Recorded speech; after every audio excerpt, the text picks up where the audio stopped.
Hi, Bob. How are you doing? Good. How you doing, Bodish? How you guys all doing? It's all good. I hope everyone is doing well. After the Fed meeting, I will jump into that topic. But before that, I want to pull up our disclaimer on. And I know everybody is excited about what Bob will gonna say about this one. And Bob, yeah, in short, how you find it? Was that something you were expecting, or No. another question is how this can reflect to the markets, what we can expect, also in macroeconomic level, what kind of signals is this decision giving us? Yeah. So I was expecting 25. And the reason was, if you look at it this way, if someone took you from outer space, you're an economist in outer space, okay?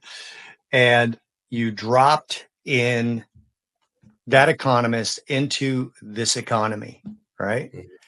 And you just said, look, we got 4.2% unemployment, almost 3% GDP.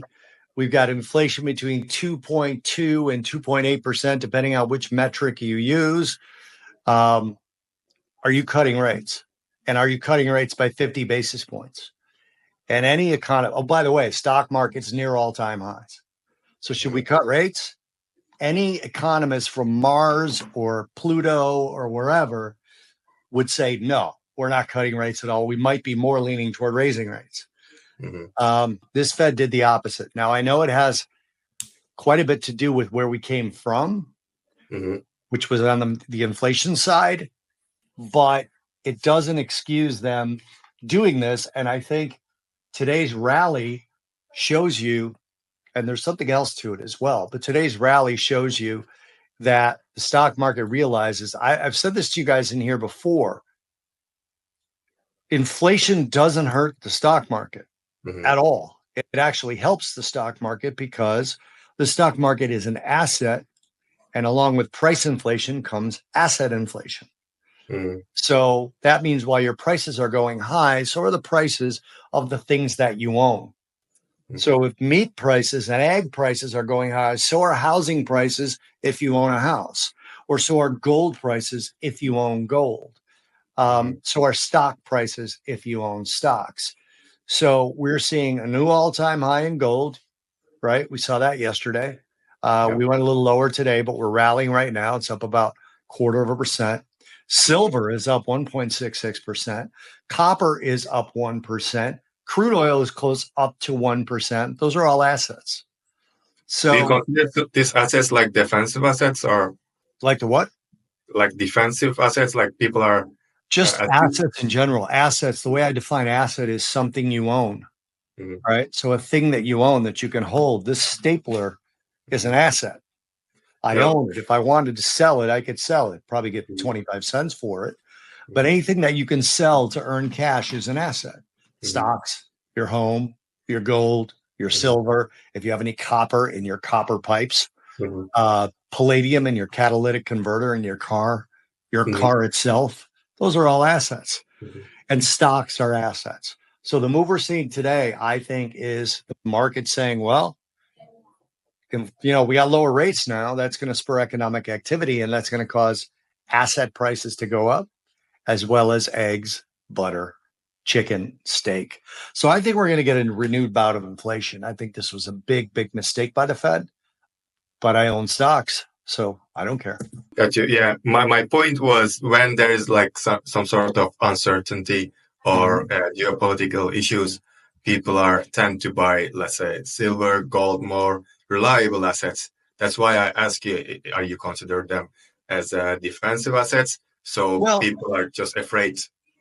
They're defensive assets, yes, but they're also assets. They're assets first. So there's only historically stocks and gold and silver as well move in opposite directions. Because if stocks are going up, then as you mentioned, there's not uncertainty, there's certainty, right? Stocks are going higher. We all love the economy. We think companies are going to make more money, and therefore stocks are going higher, right? But right now we've got both going up. We've got stocks at new all-time highs, and yesterday we had gold reach new all-time highs. So what does that mean? Gold is an inflation hedge only when the Fed is not fighting inflation. And there's a reason for that. most things in the markets have three heads, not two. And what I mean by that is gold is an inflation hedge. So if inflation goes higher, gold goes higher. No, not if interest rates are also going higher. Right now, interest rates are going lower. So gold and stocks go up together because of perceived inflation in the future. And if the Fed starts fighting it, what is the one knock on gold that we see? The one knock on gold that we see is that it doesn't pay any sort of yield, right? Stocks have a dividend yield. Bonds have an actual yield. If you own a home and you rent it out, it pays you a yield, right? Gold doesn't pay a yield. So if yields are going up, that means I can own gold or I can own a 10-year treasury earning 3.5%, 4%, right? Mm-hmm. Well, if the treasury yield is going down and buying power is going up, all right, I'm sorry, buying power is going down, you want to hold gold because it protects. We had a 10-year at 4%. Now we have a 10-year at 3.75%. As yields go lower, gold goes higher. That's what happens. So we're missing the third head of the solution for gold to go lower. So what does it do? It goes higher. So it's not a chaos trade right now. It's not a stress trade. It's a lower rates and potential inflation trade. That's what's happening. So as a retail trader and in terms of the market surge today, can we take this Fed announcement as a positive news, or this may change the direction anytime? Well, we all like stocks, right? So we take it as positive news, because we like stocks. And lower interest rates are going to help stocks. Mm-hmm. So, but again, if the Fed is lowering rates aggressively because a recession is coming, stocks do not go up in a recession. So that's the argument right now. That's the thing. In the long term, I was trying to understand how it affects us in the long term. Okay. Yeah. Well, we're short-term traders here, right? Yeah. But in the long term, if the Fed hits a soft landing, stocks got another 20% to the upside. But when they're aggressively cutting like this, I think in the back of their heads, they have a fear of a recession. Yeah.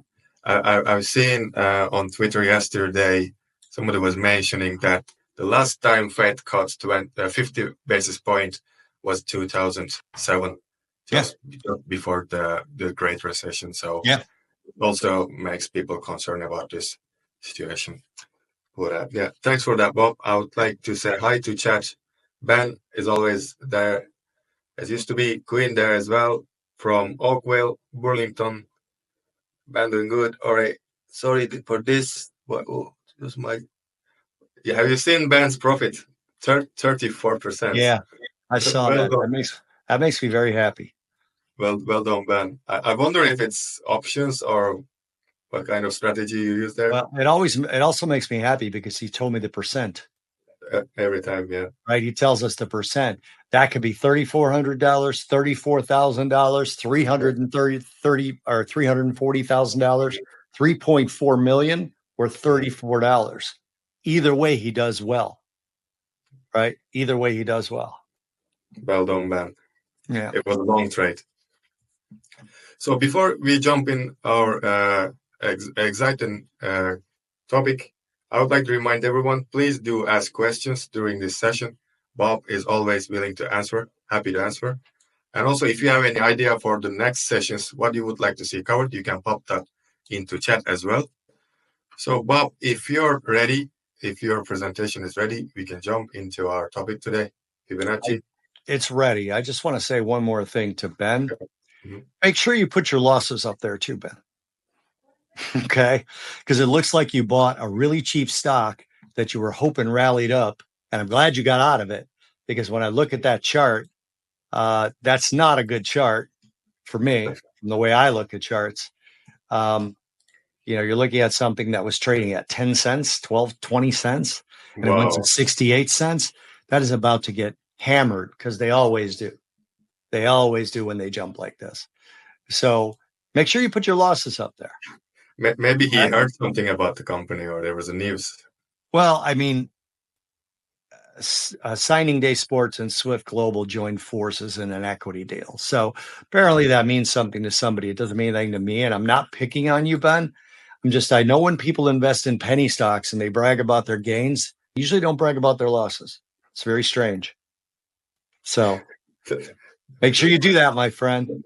All right, let me put this up here. All right, so we're looking at Fibonacci levels in trading markets, okay, how they're used. But first, I want to go into what they are. All right. So that's going to be the first thing we cover, because it's important, I think, that people understand that Fibonacci levels are not just something that some trader made up, a couple of weeks ago, and he said, "Wow, this has worked. So let me see if I can sell this to people." All right. That's not how it went. All right. So who was Fibonacci? Fibonacci was a guy named Leonardo Fibonacci. He's also known as Leonardo of Pisa. I should be wearing one of my Italian shirts. He was a 13th century Italian mathematician, and he introduced the Fibonacci sequence to Western mathematics, which is a series of number where each of the sum of the two preceding numbers is added up. So in other words, you have 0, then you have 0 plus 1, which equals 1. Then you have 1 plus 1, which equals 2. Then you have 2 plus 1, which equals 3. Okay, 2 plus 3, which equals 5. 5 plus 3, which equals 8. That's the Fibonacci sequence of number. And Fibonacci, really the golden ratio, is seen in nature. Okay, and that's where it became important. Okay. So Fibonacci levels and the golden ratio, which is approximately 1.681, they're found in nature. Example, the arrangement of leaves on a stem, the way that trees branch off, the patterns of various fruits and flowers, the spirals of shells and galaxies, all show this 1.681 ratio, and it's the size of one area versus the size of the expansion area next to it. The proportions of the human bodies are there. These natural patterns are reflected a lot in market movements, and they are natural patterns. So it makes a lot of sense that because you see them in nature, right, that you're going to be able to see them other places, because we see them and we don't even know that we're seeing them. And that's kind of the amazing part to me. So, for example, on this slide, I know this is small, okay, but you look at that man's body, all right, in this picture, and I've got some lines drawn on the body, right? So if you look at the blue line is the golden ratio to the white line, which defines the distance of the head to the fingertips, okay? The yellow line is the golden section of the blue line. It defines the distance from the head to the navel and the elbow. If you put your arms down, the average person, your elbow lines right up with your navel. Okay. The green line is the golden ratio of the yellow line, defines the distance from the head to the lower pec or the inside of the arms. Right. It's also the width of the shoulders for most people. The magenta line is a golden section of the green line, and it's the distance from the head to the base of the skull and the width of the abdomen. Again, for most people, for Americans, that doesn't always match up because the width of their abdomen is way bigger, right? Now, these are not exact levels, right? But for the average person, if Leonardo da Vinci was drawing a human being, he used these golden ratios, and what comes out is a symmetrical human figure. The kind of figure where nobody would look at it like, again, this is a small picture, but if you look at this fictional image of a man, he looks correct. He doesn't look like he has wide shoulders compared to his waist, or a big head, or a long torso and short legs. Obviously, this doesn't exist in every person. But if you look at seashells, look at the different sections and then look at that seashell. If I knew how to move that seashell up into the diagram, I would, and you would see that it fits almost perfectly. And each rotating section is 1.618% of the next section, the next larger section. Okay, so because of that, 61.8 becomes very important in trading levels. Look at the expansion of the branch of this plant versus the main stem.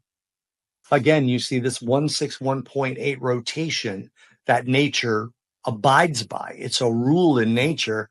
We don't know why. It was just observed that way.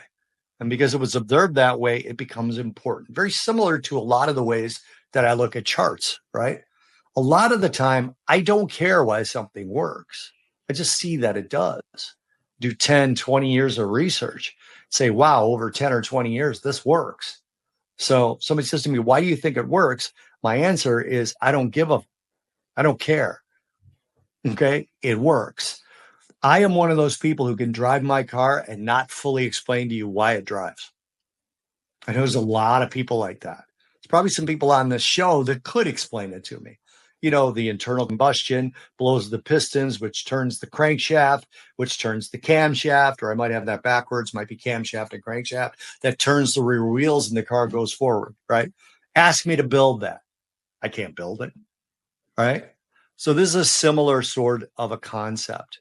Mhm. Now, key levels in Fibonacci. Fibonacci retracement levels are used to identify potential reversal points and or targets in markets.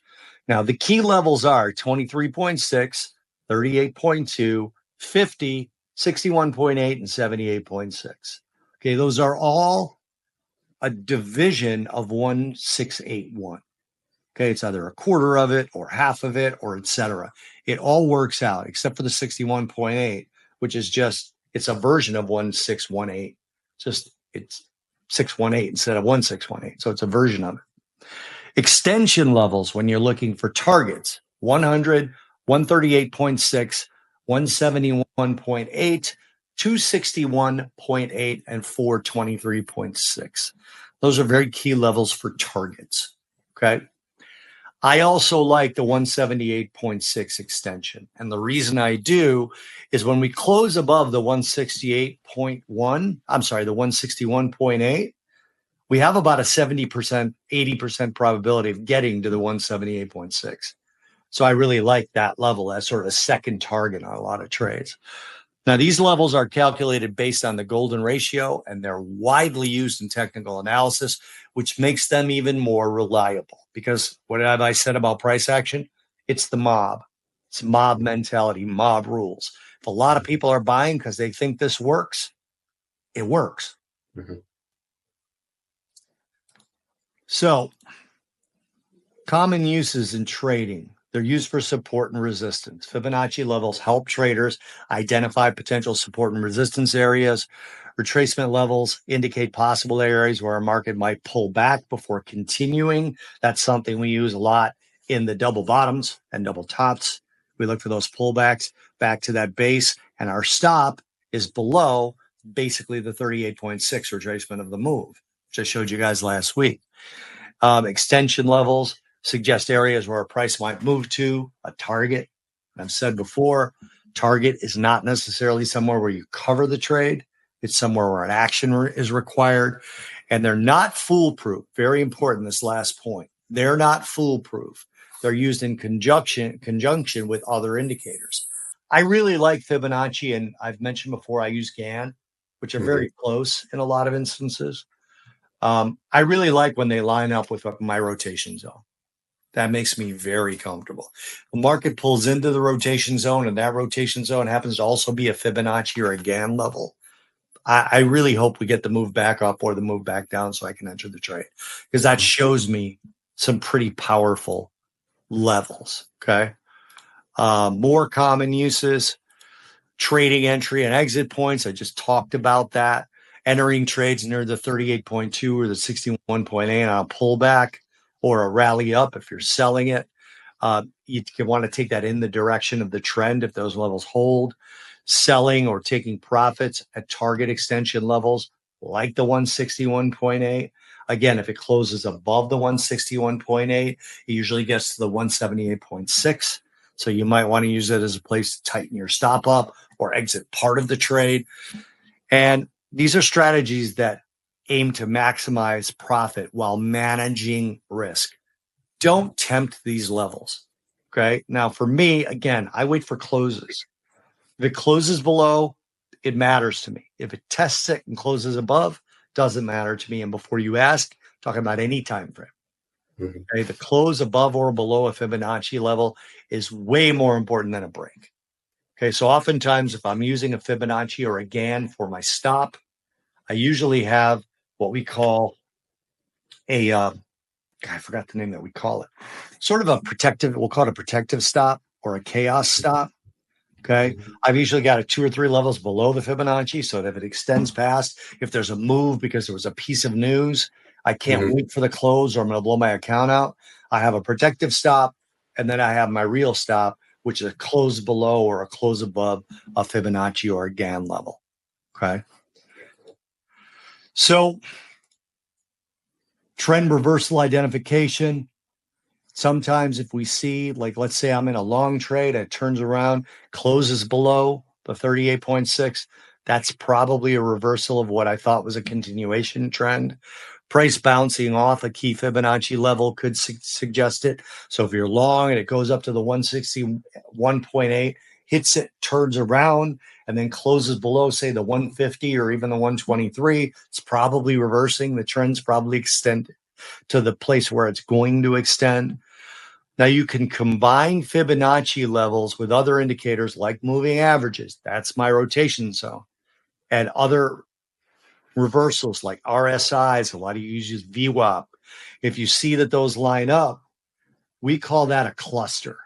A lot of people call that a confluence, which I put this in at the bottom for that reason. Traders often watch for a confluence between Fibonacci levels and other technical analysis tools. I call those clusters, not confluence. Confluence puts your brain in a mode where it means you want to add more risk. I don't agree with that. I just think the trade is more confirmed. But because even a confluence of factor, there's a percentage of times that you're going to lose on those trades, given all the different factors that are part of the confluence. And let's say that one of your indicators has a 70% probability, one has a 65, one has an 85, one has a 50. You have no idea when the 15 or the 25% or the 35% or the 50% of the losses are also a confluence. Okay, so when you have a confluence of the wins, you also have a confluence of the losing probability. Okay, and those can all happen at the same time too.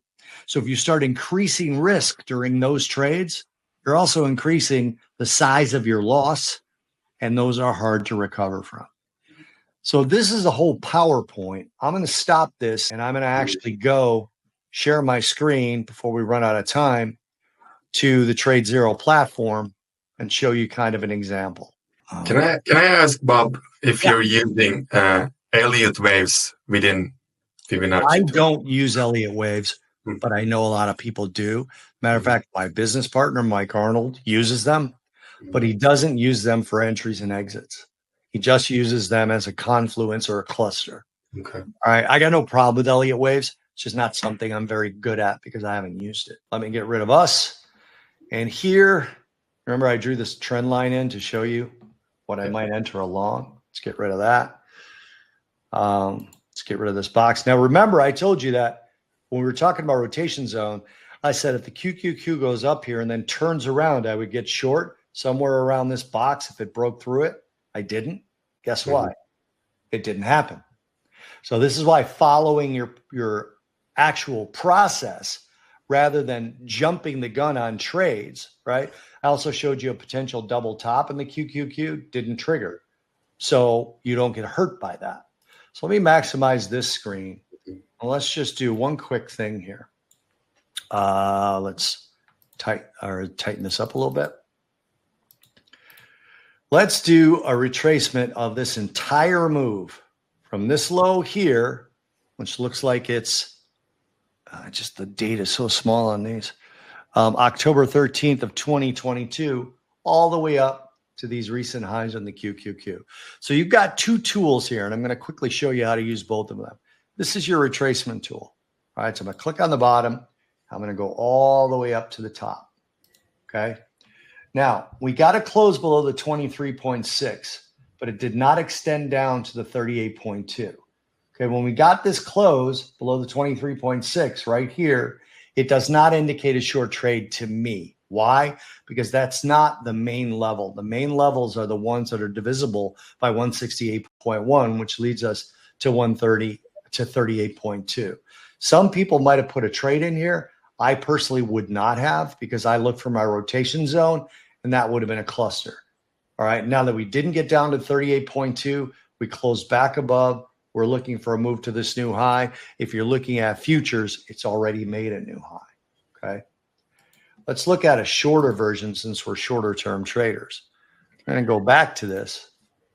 Actually, I want to get rid of this first.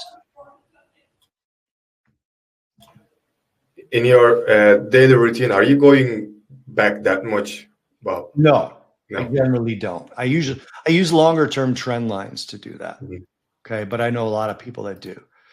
I would have done this move to this move. All right. So let's actually do that really quick for me. I use longer term trend lines for longer term trend line reversals, and I use the 200-day. But this is where I would have put up a Gann retracement. Okay. So we got to close below, or we got to move below the 61.8. And I said that's a high probability of a move to the 6.8, which happened here.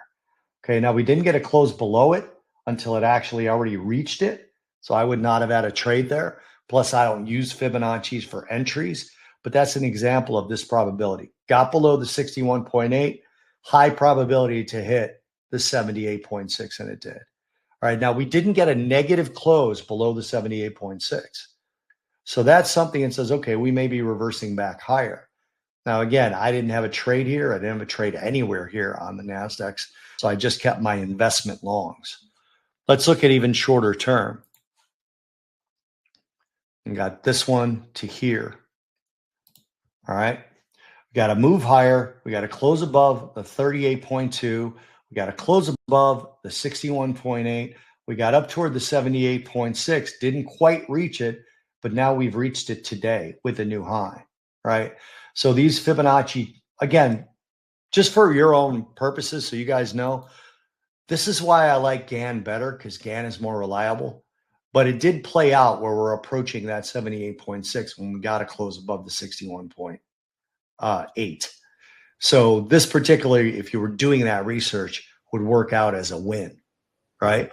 Close below the 38.2 didn't work. Now the QQQ is not a great place to look at it, especially in a rate cut or rate hike cycle, but that's how some of these would be used. We look at some of the shorter term ones here, move to here and a move to here. Close below everything, reach the 78.6, now on its way to the 100%. And you can see these other extensions, if I tighten it up a little bit, block vertical. You can see here's the other targets for a break of the all-time high with the QQQs, which you would expect would happen. I want to show you one more thing on this to show you how to use a tool that I use a lot, okay? This is your projections with Fibonacci's. This is a wonderful tool for targets when you're looking for shorter term targets. So what you do is, let's say you're long here, right? You go from a low to a high to a low. And now you've got target levels. Okay, now we already hit the first target on your long. Second target is here at the 78.6. Third target is here at the 100. These are called Fibonacci retracement extensions or Fibonacci retracement projections. These are excellent, excellent tools for targets. Okay, so if you ever like, well, we're going to a new all-time high, I don't know what the target is, right? Like we could probably put, let me see if I can do this. Ticker. I don't want to look at that. Do you need ticker? NNE maybe. Which one? NNE. NME?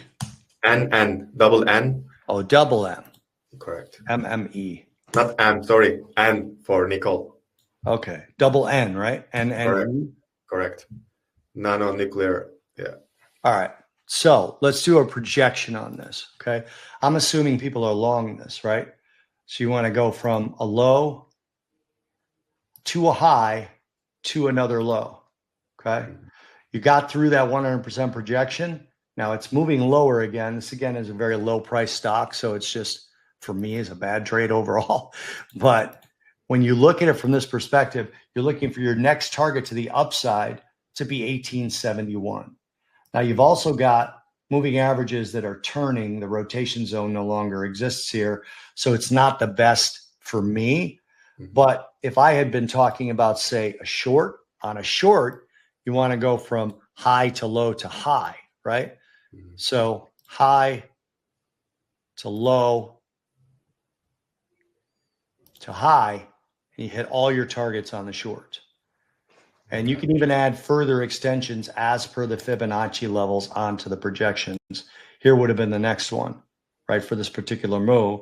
But this is why I use them with moving averages, because the rotation zone flattened out. You didn't get another short signal. So now I'd be taking these off. But each one of these levels can be a target when you're going into areas where there's nothing else to look at, right? Could look at GLD because that's a good one. That's gold, which is going to all new all-time highs, right? Here's GLD.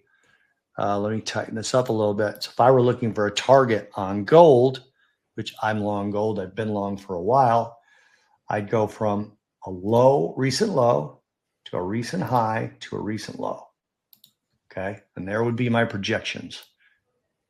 All right, and you can see we're flirting around with the first projection, very easily struggled. Whenever you see a struggle around a level, you know that level matters. That's what we call a significant level, right?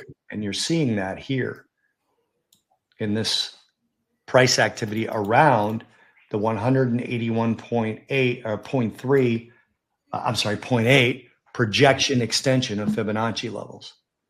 So this is a great way to find levels. And if you don't remember what I said, where on, a long, for example, you're going from a low to a high to a low.